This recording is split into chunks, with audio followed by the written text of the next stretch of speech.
Right, guys, man. Again, I'm sorry this is late. This is the Q&A. I'm sorry that this is coming in late, but we're coming in hot. We're coming in hot. So again, guys, to get your question answered is very simple. You head to the main website, halfoffootballhot.com. You scroll down onto the contact us. You put in your name, you put in your email, and then put in your question. Football and non-football related questions are very much welcome. So there we go. Let's go straight in. From Raven. .gens@gmail.com. Hi HH. In the Messi versus Christina video, you said that Cristiano flopped on a club level after. Sorry, you said that Ronaldo flopped on a club level after a career-threatening knee injury. I think you misunderstand the situation. After Ronaldo came back, he underachieved on a club level, not because of his injury, but because he lost motivation after World Cup 2002 win. Ronaldo lost hunger and motivation of winning trophies, and he played just for fun, with the exception of big games like El Clasico or when Real Madrid were close to winning a title.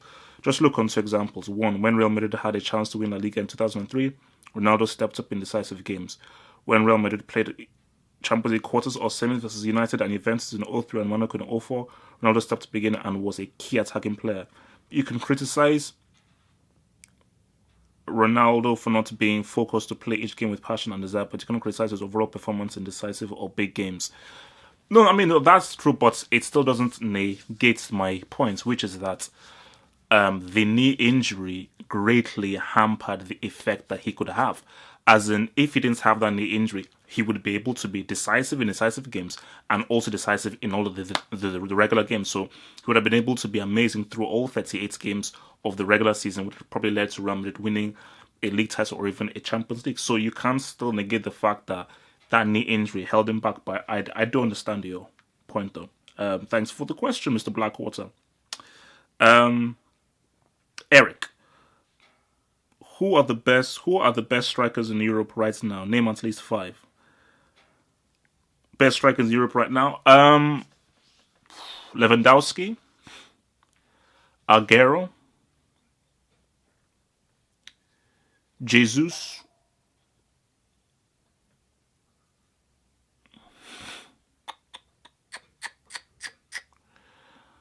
I mean, the Cannibal maybe, because it's sort of gone off the board, but Cannibal is sort of an iffy. Probably Aubameyang, and I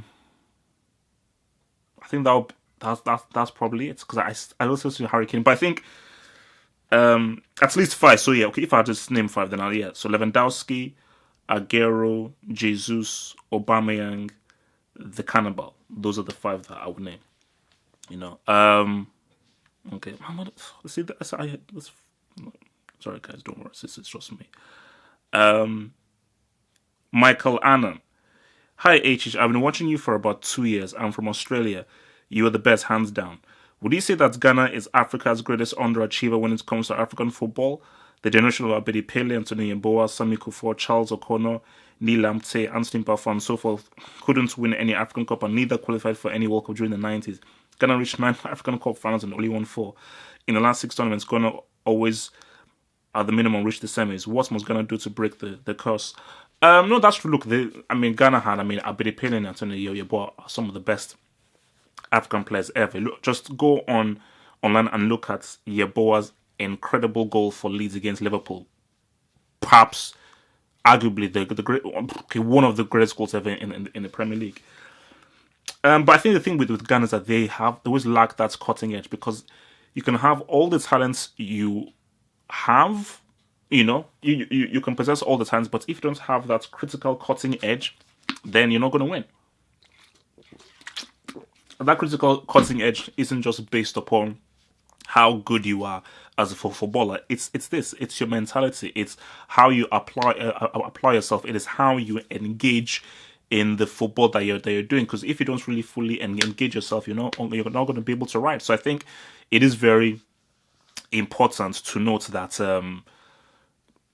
Ghana did have a lot of talent, but every time I watch Ghana play, they just lack that edge, that extra edge, that winning ability that really takes you from being a very good team and almost team to winners. It's a very fine line to be a champion, because you've got to have a championship mentality, not just physicality, but a mentality as well. Okay.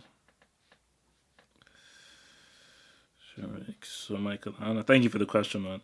Um, Nicholas, hello, HH. I reveal at 10,000 subs? No, because um, half hope is with shades. Without shades, there's not half hope. So, half hope is a man with shades. That will always happen. So, the shades are never coming off. Pierre Richard Michel, hello HH, keep up the excellent work and keep up with the meal videos.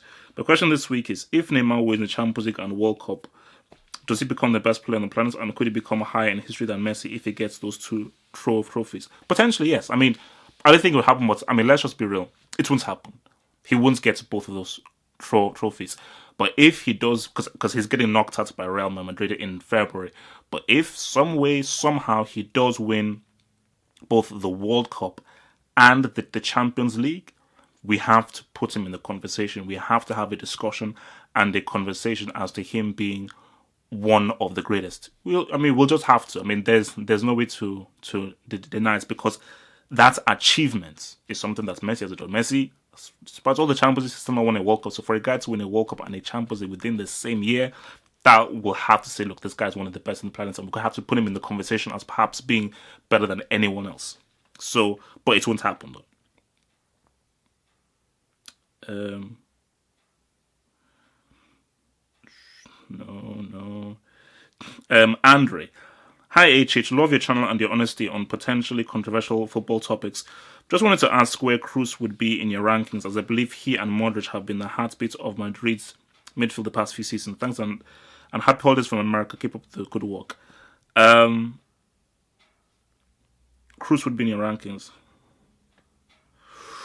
No, Kroos, for me, I say Toni Kroos. Speaking of which, I should actually put him in the rankings. For me, Toni Kroos is at the very top of tier 2. As in, I would put him at the very top of the tier 2 rankings, because I just think he's really an excellent player. So, yeah, man. I mean, for me, yeah, that's the thing. I'd put him right up there, because he's just that dude, man. He's that dude. As in,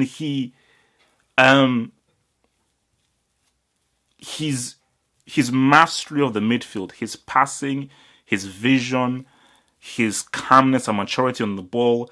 And for me, he was always good. As in, when you look at Bayern Munich, go and look at his performance in extra time in that 2012 final that Bayern lost to Chelsea. Just look at the kind of football that he was playing. So he was always been good, but I just think that Real Madrid, playing alongside Modric, he's just taking his football to a whole other level. So I just think he's really fully advanced. So yeah, I think for me, he is definitely, like, when you look at Modric, you look at what Kante does as a box to box.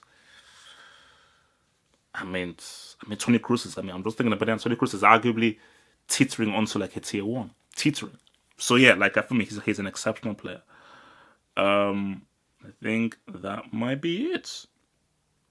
Okay. All right. Let me now switch to all right. Okay. Damn, man, there are a lot of questions here. So let's go right through these. Patrick.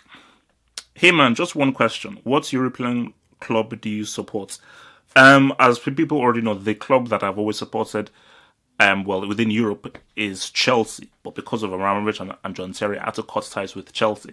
But as you well know, I may be having to make a dramatic comeback to Chelsea, but it is still in the negotiation stage. But as I warn people, you don't want me going back to my Chelsea, was because it would be very annoying, and you'll probably try to strangle me and probably kill me. So again, you've been warned. Okay.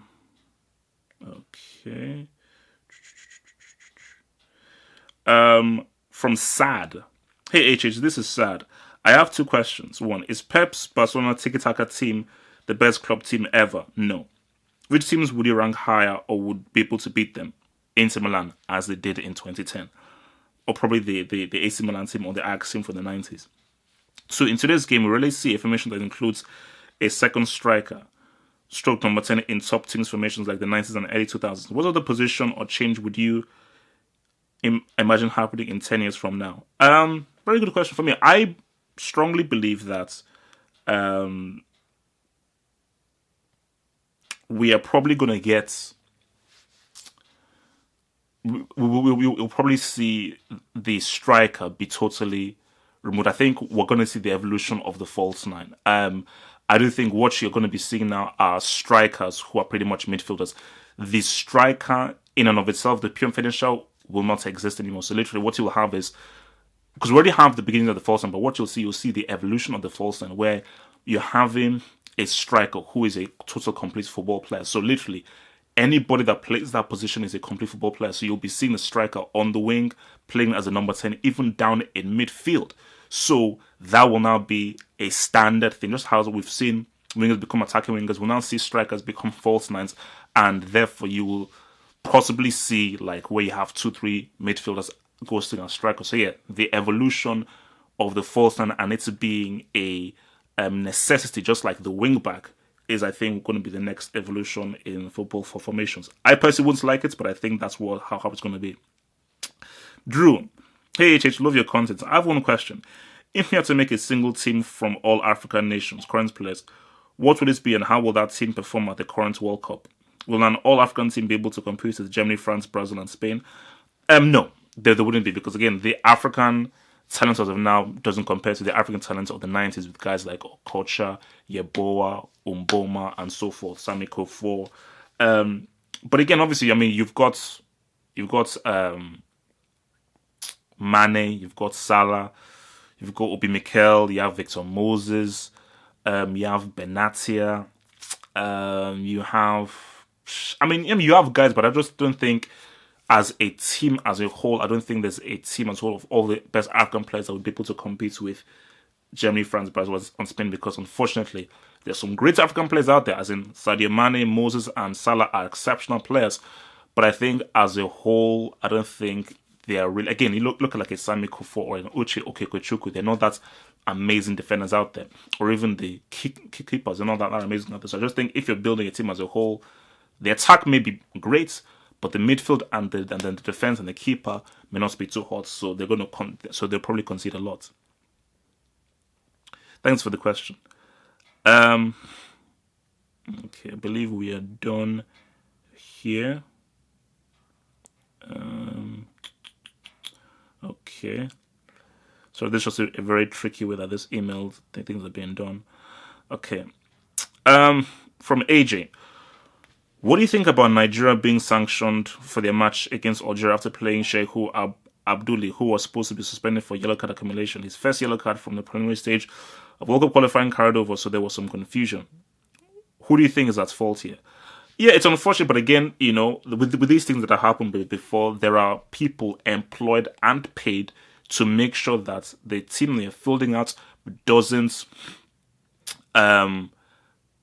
not fault any kind of rules that FIFA have, which are stated very clearly. So I think the people who are at fault are the people who are paid to know that the 11 on here are fully eligible to play. So again, somebody was responsible for that, and because they messed up, that's the reason why you have to accept those sanctions. Unfortunately,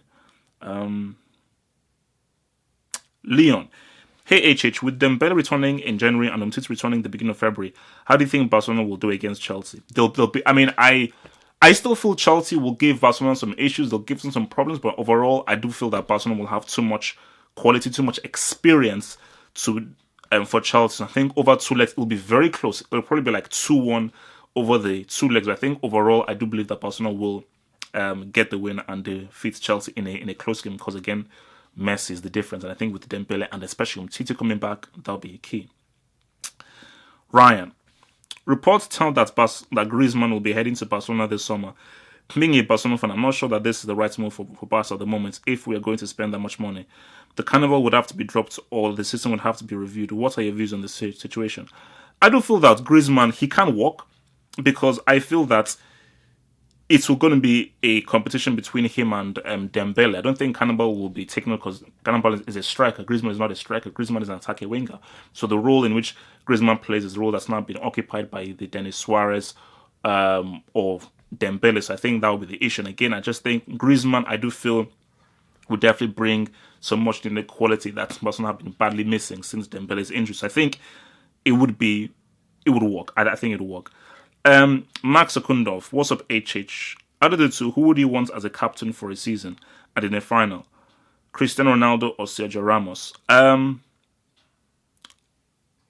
probably say Cristiano because I just feel based on how he can influence the game and just his just how much he cares and his character. I do feel that that would definitely be somebody that can lift people up. I mean, Sergio Ramos is close, but I think like Sergio Ramos, as much as a good of a captain as he isn't like an Oliver Kahn, or he isn't like a Baresi who they were real shouters. Because you don't see really Ramos really shouting that much. I think he just does his own thing. But Christina is a guy that really shouts and gets in your face. Caleb. Hey, half up. The other week, I asked you about Man City being overrated, and in your post-match analysis after the Manchester derby, you said they could go to the entire league season unbeaten. What makes you think that with less than half of the season played, they can go invincible? Their only strong point is attack, and once the goals dry and injuries occur, you're left with garbage defenders such as Stones, Mangala, and Fabian Delph, who's being forced to play left back. I guarantee you they won't make it to the end of January without a loss. I think they will. So we'll just have to wait and see, because I believe that despite whatever injuries that they get, there are too many goals within this team, so they'll end up outscoring teams, and their system is based on possession. So because they keep the ball so much, and because there are goals from all different areas, any guy goes down, they have other guys that can come in and supply those goals. So again, I'm standing by my belief that they will go through the season unbeaten. Name Adam. Hi HH. What do you think of Renato Sanches? During his time at Swansea so far, he has been woeful, and if he doesn't improve, I don't think his future will be with Banyek. How do you think his career will go? I think I said it before. I think Renato Sanches, he needs to move to a team that best suits him. I think he's definitely a system player. He's not a player that can drop into any team and be good. So I think he still has quality. The game when says he's still a guy that has a lot of quality. So I just do believe that he's a guy that can definitely give any team some good quality. But I just think he needs the right team around him, because the guy I saw at the Euros was good. That's all I'm saying. Max Okundov. What's up, my brother? My question for the week is, do you think William Carvalho is the most unique player in the world right now? It just feels to me that when I see him, he's always in his own bubble and just plays the game at his own pace, and to me, he always stands out. I remember on one of the previous Q&As, you saying that he reminds you of Riquelme. I was just about to say that. I totally agree with that. He's a box-to-box version of Riquelme. Lastly, if you were William Carvalho's manager, would you play him as a defensive midfielder or box-to-box? Thank you, my brother. You're the best.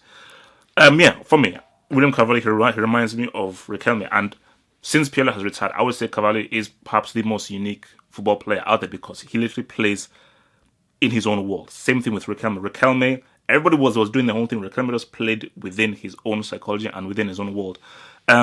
And I think his best position is the defensive midfield. I think him holding the midfield and just being that sponge that just really springs balls to people and recycles the ball, I think is why he's so good. Well done, guys. HH, which is the biggest football club in your opinion? And is Benjamin Mendy a top 5 left back? Mendy, he's a top 5. It's come out 5. He's a top 5 left back. So maybe number 5 or number 4.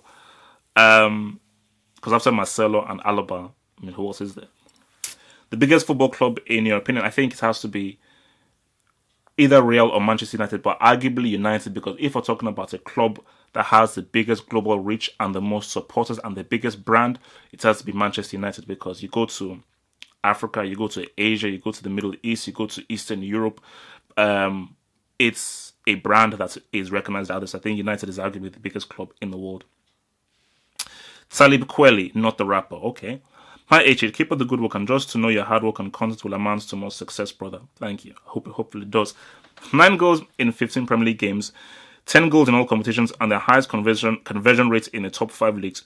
Does this show Rooney lost motivation at United after the 300,000 signing, and can he have a similar impact to what Zola had in his latter years at Chelsea? No, he'll never be or anywhere near to Zola. And I think he just declined. I don't think it was a lack of motivation. I just think he definitely declined.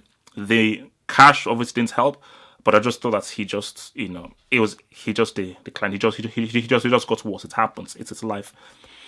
AJ, HH, what would be better for Messi's legacy? Scoring a hat-trick while losing in a World Cup final, or playing like crap and winning the World Cup? I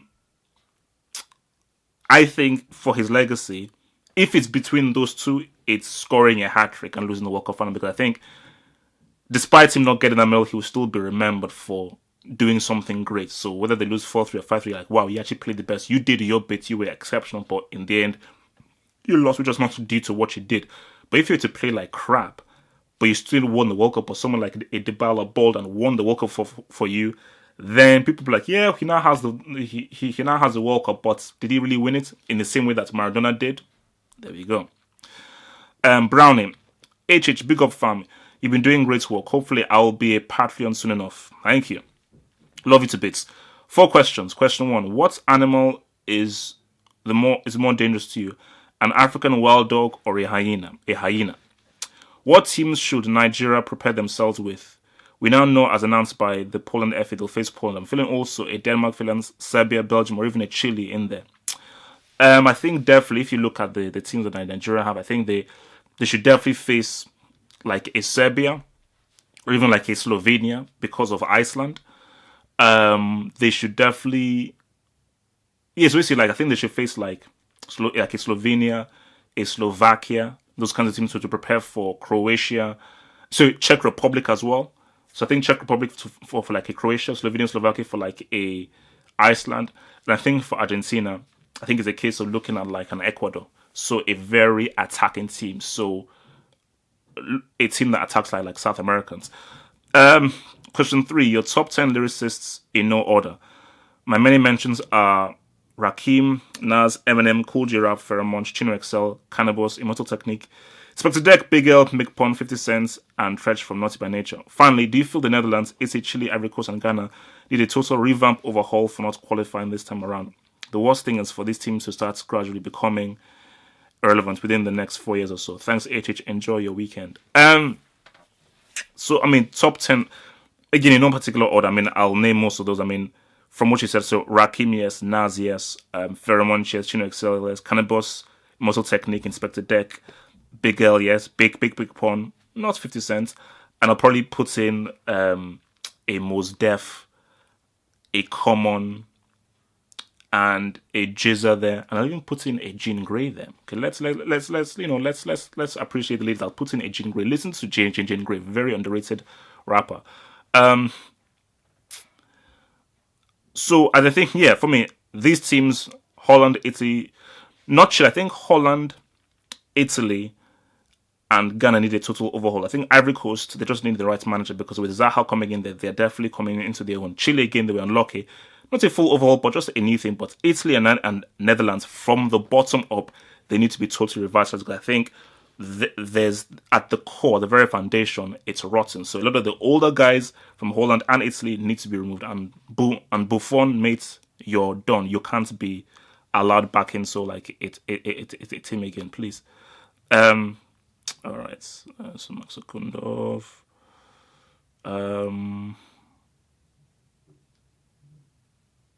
Charlie Curley, AJ, Brownie, the Supreme One. HH, you're an animal, okay? Realist football analyst and channel as a whole. Fair play, law from Ireland. Thank you. 3 questions. Should Arsene Wenger resign after the season? He's still stuck in the early 2000s and is holding the club backwards. And should the board of directors, along with Stan Kroenke, start packing in bags? I stopped watching the Gunners ever since their defeat against City. As of this time last season, I'm done with the nonsense. At times, I feel as though it may lead the club of having a villain investor to take over the club and get those dickheads like Stan Kroenke out of the way. Secondly, what has been your rap album of the year? Down by Kendrick Lamar, I Decided by Big Sean, More Life by Drake, or Rather You Than Me by Rick Ross. Lastly, thoughts on Big Shaq. Personally, I think his hit track, Man's Not Hot. So yeah, look, for me, I think, for Wenger and for Arsenal, Wenger needs to retire. It's too late, but I think this should be his last season. But the key thing is that there needs to be a plan in place to give the team to somebody else that can then take over. Somebody needs to be able to take over the reins and be able to take Arsenal into the future. Because if there's not a proper transition, then Arsenal will continue to decline. But there is an urgent need for a newer manager with fresher ideas to be in there. Album of the year, it has to be Down by Kendrick Lamar. But I would argue a special mention would be to Forever is a Mighty Long Time by Big Crit. It's a double album, great album, with one of, if in my opinion, the song of the year, Mixed Messages. And Big Shaq, Man's So Hot, hilarious. I actually saw him walking on the street one day when I was in London. Yeah, so look, hilarious. Alright, let's just see what we're doing here. Bruno Alves, Supreme One. Okay, Bruno Alves. Hey, HH, don't you think Charisma should be in a bigger team? He's extremely underrated, especially right now in this. Okay, I've answered that. Okay, let's see whether we can run through this in the last 4 minutes. Let's go. Pablo Hortal Sanchez. Hi, H. All of channel. My questions are: if Cristiano can bring Portugal to a World Cup final and win, will you consider or think of him as a GOAT? Potentially, maybe. It depends how he does it. Also, do you like the FA Cup, Copa del Rey, or La Liga, Premier League? For me, it's hard to say, but I think the FA Cup does. I think the FA Cup has something very special about it, and I think so does the Premier League. I think La Liga and Copa del Rey may have better talents, but I just think much more exciting is the FA Cup and Primera. No, the FA Cup and Premier League. AC/DC or Guns N' Roses? AC/DC, because I think they had a much more aggressive, interesting sound. Ryan, hi HH. If you're a manager with an unlimited budget, what will be the first player you would put in your team and why? Neymar. Oh no, it would be Mbappe, based on how young he is and how amazing he is, because I'd be able to build a team around a young player who can be in my team for 5, 6, 7 years. So it would be Mbappe and build my team around him. Name Jacques. Hello HH. I think I might have answered, but let me show you. Hello HH. I play my local team and I've always played as a centre back or full back. One of my best traits is my long passing and through balls, and I've even got quite a few assists from the defensive positions. Therefore, I want to adapt my game to be able to play as a central defensive midfielder, as I feel I have a lot of attributes needed for this role. What do you think I could work on in order to change this position? Keep up the good work. For me, I think, what you need to do really is to, again, you have to watch the top players. As in, I would watch like a guy like a David Luiz, who I think should be a defensive midfielder. But what you just need to do is you need to work on your stamina, because one of the big things of playing in the midfield is stamina, because you have to run up and down, and in midfield, as opposed to defense, there's far more running that you have to do. But also it's about reading the game, knowing where you have to be, because as a defensive midfielder, you have to have a good positional sense. So definitely it's good that you have the long passing, and it can definitely offer some stuff going forward and attacking wise, but you really have to have great awareness of where you need to be on the pitch so you can intercept plays, make good tackles, and be able to read the game, as well as to bring other guys into the game. So it's, again, you look at what Kante does as well. He's a box-to-box, but he also is a defensive midfielder. You look at his positioning, you look at how he harries, and it is grueling. So you need to work on his stamina, because it is a constant movement. You're constantly going up, going down, looking at the defenders, looking for the ball. So it's definitely a thing of being increasing your physicality and your endurance, but also doing well with your passing and how you distribute the ball and your understanding of your teammates and your system.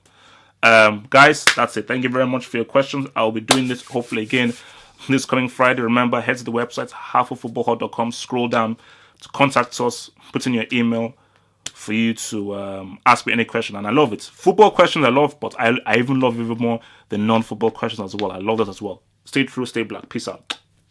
Thank you for watching this video. Think about pledging and become a Half of Football Hut patron. Pledge an amount each month and gain access to exclusive videos from your boy, the Football Hut, for more analysis. Peace.